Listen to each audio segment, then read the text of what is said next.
let's love each other. Let's love each other. Yes. Even though, let's say the churches, there's lots of churches, né? Yes. But all of us, Yeah. we call him God. Yeah. You know? Why? All of us. Yes. And all of us mean the same. We are connected to a much stronger spirit which is much bigger than us. You know? And we find it in nature. We can find it in the community when we pray together. Yes. And when we are dedicated to our hearts, right?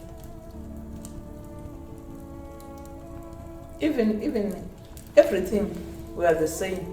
It's just the color. It's just the language only. It is.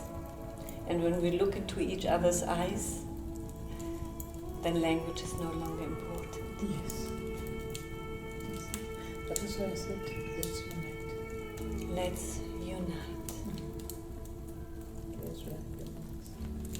Nothing else. No. I can say it. And therefore I love to be with you together, Joyce. You are always touching my heart deeply. When we go through the fields or the forest, I just feel this connection. And it's so nourishing. I really love nature. I love nature. So let's stop talking and go to nature. Huh?